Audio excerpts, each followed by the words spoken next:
¿Qué tal? Bienvenidos de nuevo. En este caso vamos con el segundo problema del examen de cálculo integral de universidad que estábamos resolviendo. En este problema nos piden calcular el flujo de un cierto campo que nos dan aquí, es esta F, sobre una cierta superficie, que es esta S que nos dan aquí. Y nos dicen que calculemos ese flujo con orientación positiva, es decir, con el vector normal a la superficie mirando para afuera, con orientación exterior, que sería algo similar a orientación positiva. Bueno, pues primero de todo, para ello, vamos a intentar dibujar la superficie y vamos a tener que hacer alguna transformación sobre las ecuaciones de la misma que nos dan para poder darnos cuenta de qué superficie se trata. Desde luego, se parece mucho a la de una elipse, si no tuviésemos la z, y como tenemos una tercera coordenada, va a tratarse la superficie de un elipsoide. Entonces lo que vamos a tener es que igualarlo a 1, que es la ecuación general de la elipse y del elipsoide, y por tanto vamos a pasar este 6 dividiendo para acá. De manera que nos quedaría 2x cuadrado partido por 6 más 3y cuadrado partido por 6 más z cuadrado partido por 6 igual a 1. Y entonces ahora lo que vamos a hacer es estos coeficientes que tenemos aquí dividiendo, bueno, primero vamos a simplificar, este 2 con este 6 nos queda un 3 en el denominador, este 3 con este 6 nos queda un 2 en el denominador, y ahora para meterlos en los cuadrados, que es la ecuación general de la elipse, pues vamos a poner raíces en el denominador. Entonces tendremos x partido de raíz de 3 al cuadrado, más y partido de raíz de 2 al cuadrado, más z partido de raíz de 6 también al cuadrado, igual a 1. Y esta sí que es la ecuación general de un elipsoide.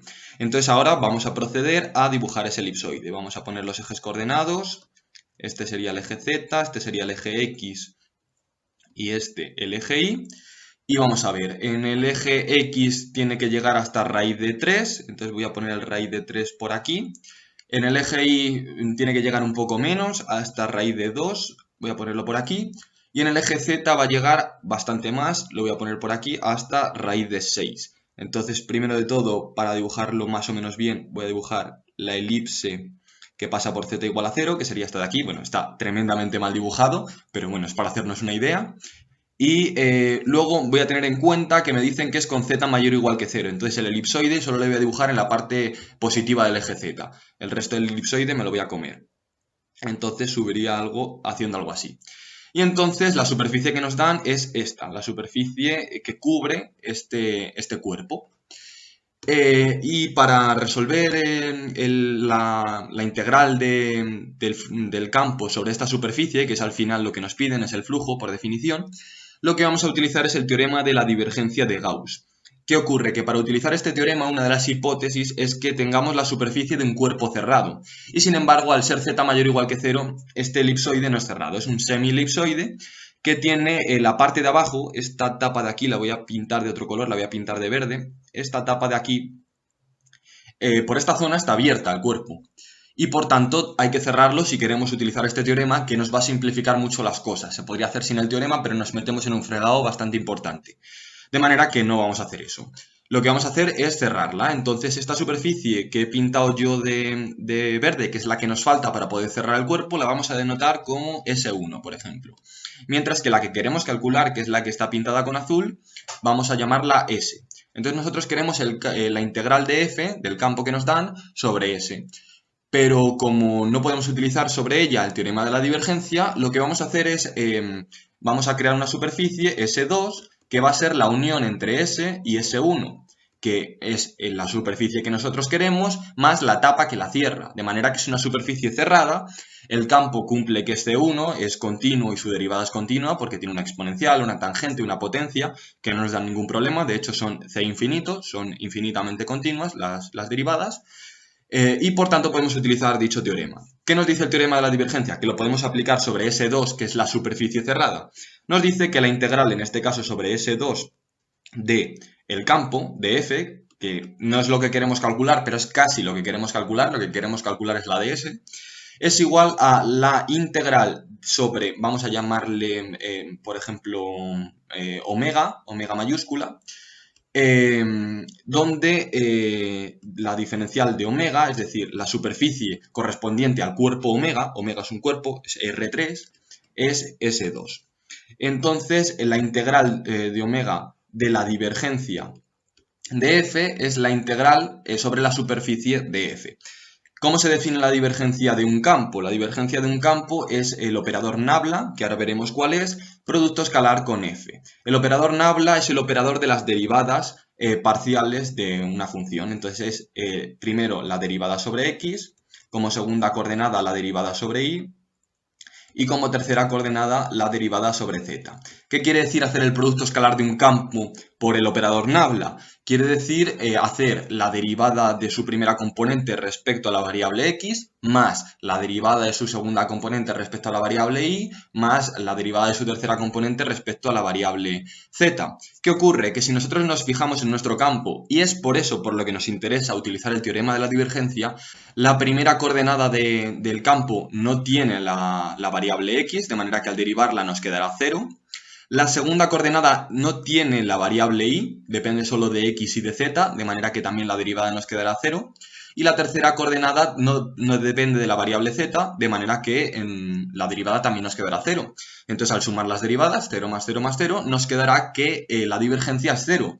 E integrar sobre cualquier cuerpo 0 nos queda 0. De manera que, aunque sea muy complicado parametrizar el cuerpo sobre el que nosotros queremos calcular la derivada, sobre el que nosotros queremos calcular la integral, perdón, no es necesario porque sabemos que sea el cuerpo que sea, nos va a quedar 0 y por tanto no necesitamos parametrizarlo. De manera que nosotros sabemos que la integral sobre S2 de f es igual a 0.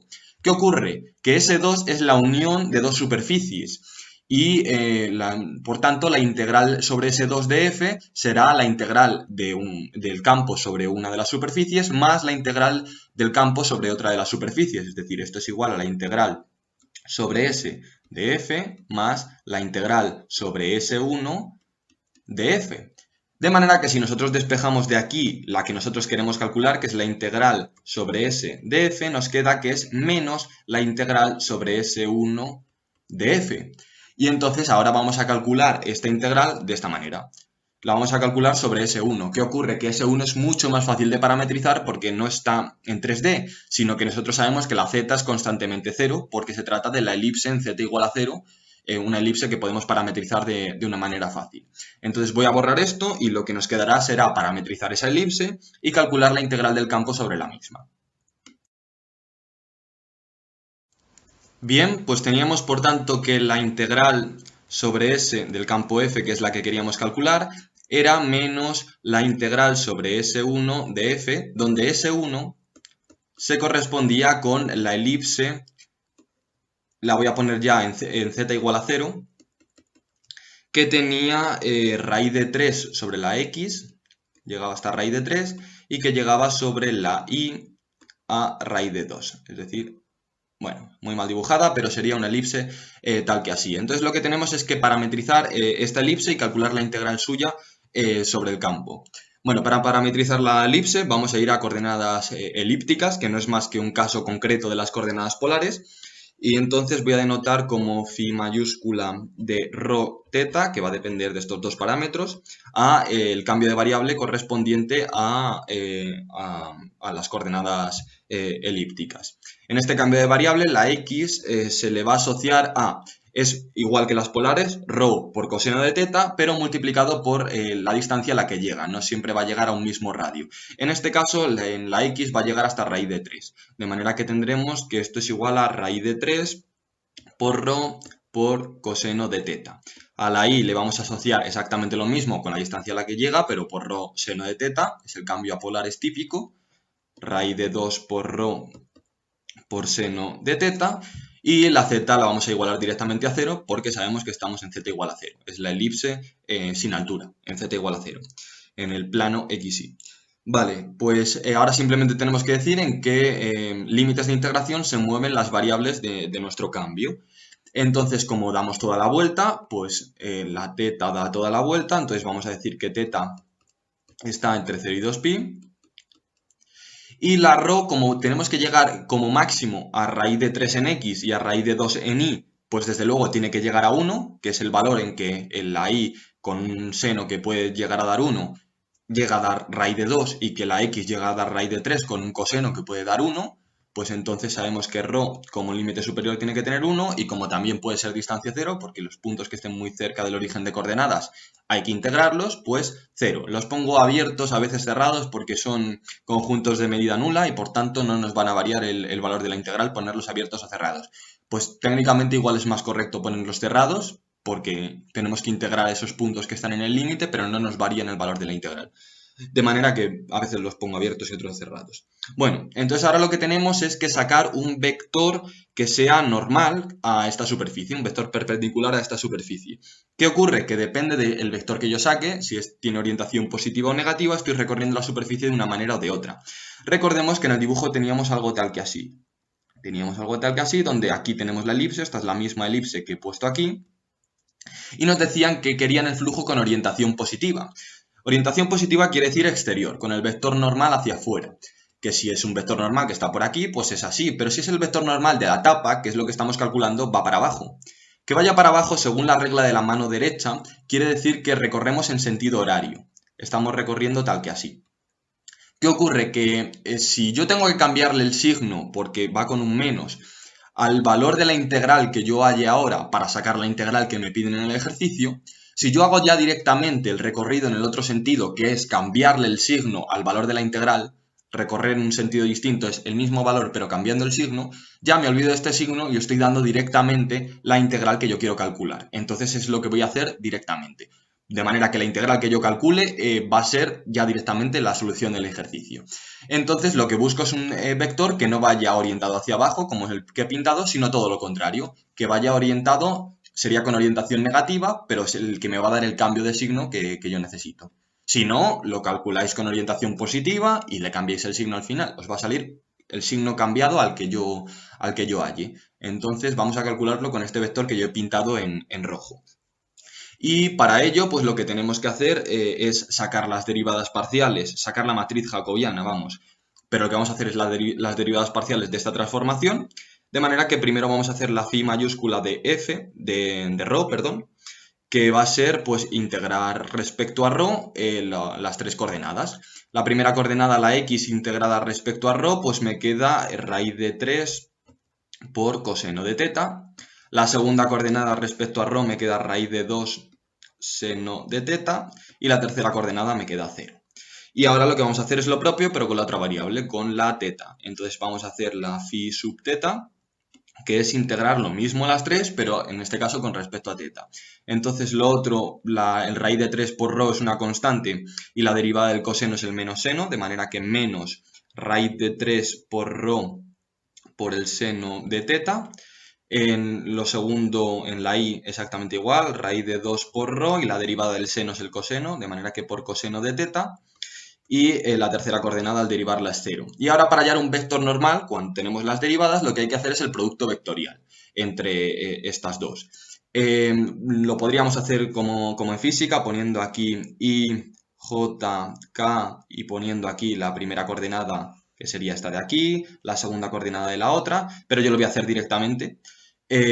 Porque es muy sencillo. O sea, es practicar, pero aparece mucho en cálculo integral y normalmente pues no se pone todo el rollo con el determinante, simplemente se pone lo que da el producto vectorial. Entonces, el producto vectorial entre las cosas que yo he hallado, que se denota con este por, es igual a... para hacer el primer valor del producto vectorial, lo que tengo es que quitarme la primera fila, la primera columna, perdón, o sea, me quitaría, voy a enguarrearlo un poco, pero es para que lo entendáis. Me quitaría esta fila, entonces tendría que hacer el determinante de esto, que por la regla de Sarrus, bueno, ni por la regla de Sarrus, como la última columna es toda de ceros, me quedaría que es igual a 0, de manera que este determinante es igual a 0, este valor del determinante es igual a 0. La segunda coordenada es quitar la segunda columna, es quitar esta de aquí, entonces tendría que hacer el producto con la primera y la tercera, pero pasa exactamente lo mismo. La tercera es toda de ceros, de manera que me queda 0. Y en la última sí que vamos a usar Sarrus, ya nos quitamos la columna de los ceros y entonces es hacer este por este de aquí, nos quedamos con la primera y la segunda columna, que sería raíz de 3 por raíz de 2 por ρ por coseno, por coseno cuadrado por tanto, entonces voy a ponerlo ya, el 3 y el 2 los voy a juntar, raíz de 6 por ρ por coseno cuadrado de teta, menos, y ahora como hay otro menos aquí multiplicando, ya voy a poner directamente un más. Raíz de 3 por raíz de 2 por rho por seno, pues lo mismo, raíz de 6 por rho por seno cuadrado de teta. ¿Qué ocurre? Que esto lo voy a simplificar, lo voy a poner por aquí. Si yo saco factor común raíz de 6 por rho, me queda que esto es raíz de 6 por rho por coseno cuadrado de teta más seno cuadrado de teta. ¿Qué ocurre? Que esto es una identidad trigonométrica y esto vale 1. Y multiplicar por 1 es no hacer nada, de manera que lo voy a tachar porque es como si se nos fuese. De manera que nos queda que esto es 0, 0 y raíz de 6 rho. De manera que pues este es el vector normal y como podemos comprobar es un vector con la coordenada z positiva, porque raíz de 6 es positivo y el rho se mueve entre 0 y 1, por tanto siempre es positivo. ¿Esto qué quiere decir? Que va para arriba, que mira hacia z positivo, de manera que es el que hemos hallado. Si nos hubiese salido negativo, pues tenemos que hacer el producto vectorial en el otro sentido o cambiarle el signo al final a la integral que nos quede. Pero como nos queda positivo, pues voy a tirar para adelante con esto. De manera que lo único que nos queda ya es hallar la integral de S1 sobre F, que como estoy tomando la orientación contraria, va a ser directamente la integral de S sobre F. Entonces vamos a borrar esto. Y finalmente, para calcular la integral sobre el campo de la superficie, la integral sobre S1 de F, lo que tenemos que hacer es la integral, poniendo ya los límites de integración, va a ser una integral doble, por tanto, entre 0 y 1, que es donde se movía la rho, y entre 0 y 2pi, que es donde se movía la teta. El orden da un poco igual, porque por Fubini podemos alterar el orden de las integrales como queramos, del campo compuesto con mi cambio de variable. ¿Qué ocurre? Que como al hacer un producto escalar, que es lo que viene después de esto, se me van a cancelar muchas cosas, yo por ahora no voy a hacer la composición porque va a quedar muy fea. O sea, quedan cosas muy feas que realmente se van a ir todas. De manera que lo voy a dejar igual. Entonces, donde yo ponga x, no pone x, sino pone el cambio de variable, que recordemos pues que x era raíz de 3 por rho por coseno de teta. Entonces, donde ponga x es como si pusiese eso. Donde ponga y es como si pusiese raíz de 2 por rho por seno de teta, y donde ponga z es como si pusiese 0. Entonces, lo que voy a hacer es ponerlo tal cual, e elevado a seno de xz más la tangente de z, y cuadrado, y ahora multiplicado por el vector normal. Normalmente aquí se suele poner en la integral un diferencial de S. Ese diferencial de S representa un vector normal a la superficie sobre la que estamos integrando. Y es lo que hemos hallado antes justamente haciendo el producto vectorial. Que nos quedaba 0, 0 y raíz de 6 por rho. ¿Por qué digo que no voy a enfangar la cosa haciendo la composición? Porque la primera coordenada directamente es 0 por 0. Bueno, esto diferencial de teta, diferencial de rho. Digo que la primera coordenada va a ser 0 por 0. Voy a poner la integral entre 0 y 1 y la integral entre 0 y 2pi de la primera, que es 0, más la segunda, que es 0 por algo, 0, más la tercera, que es la única que no se nos anula, que es raíz de 6 por rho por i cuadrado. Y entonces ahora sí que donde ponga i voy a meter esto de aquí. Es decir, si tengo i cuadrado, pues voy a tener raíz de 2 al cuadrado 2 por rho cuadrado por seno cuadrado de teta por lo que teníamos aquí, que es raíz de 6 por rho. Juntando esto, aquí tengo un rho al cubo.